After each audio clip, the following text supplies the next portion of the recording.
So my name's Wolfgang. I'm a pharmacist at Trinity Health Oakland, used to be St. Joe's. And I am the second year critical care pharmacy resident. So this is all general medical related information.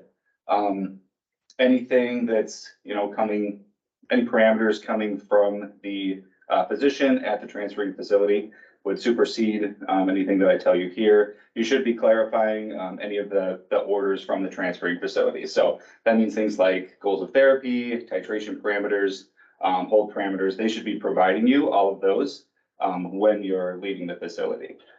So all of those orders come from a physician. So next, we're going to talk about a couple antiarrhythmics. So the biggest one you'll probably see is Amiodarone. So we use this one quite frequently, pretty first line, typically for ventricular, supraventricular arrhythmias. That's invite to AFib too. So goal of therapy, really arrhythmia suppression. This is one we're not going to titrate at all. It's going to be between 0.5 and 1 milligrams per minute. So this is one usually when we start a patient on an amiodarone drip, we'll start it at 1 milligram per minute.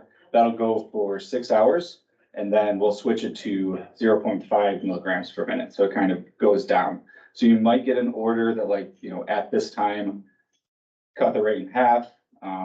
So you might be changing it en route. It just depends on where they're at in that treatment period.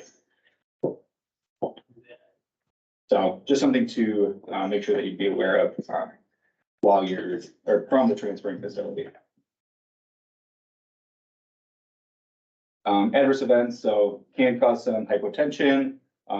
So this is actually a reaction from one of the excipients in it that makes it soluble.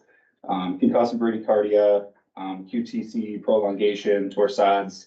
Are things to be aware of. So you want to make sure that you're monitoring cardiac rhythms for this one. And then it's another one that can have some extravasation. So yeah, monitoring blood pressure, cardiac rhythms, heart rate, etc.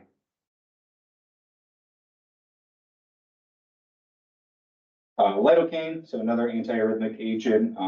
Probably don't use it as frequently as amiodarone, but you might see it out there. We'll typically use it for ventricular arrhythmias.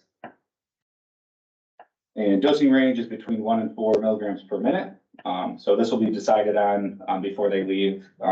So you're not going to titrate this one either throughout. You won't change the rate at all. So pretty quick onset of action for it to work. So again, can have some hypotension, bradycardia, arrhythmias, PR interval prolongation, mental status changes, phlebitis. So you'll just want to be monitoring for the altered mental status. Just make sure that you're aware of that. And then also cardiac rhythm monitoring. Really with any of the antiarrhythmics, they should be monitoring cardiac rhythms.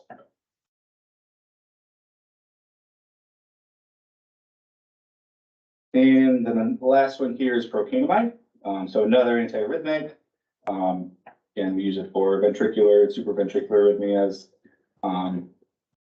And this is actually the same dosing range as lidocaine, so it's easy to remember. 1 to 4 milligrams per minute. We're not going to titrate it at all. This one, it again has hypotension and bradycardia, can precipitate some arrhythmias.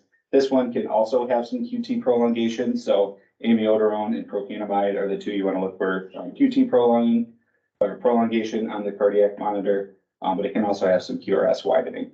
So definitely want to have them monitoring for that. Also monitoring blood pressure, heart rate here.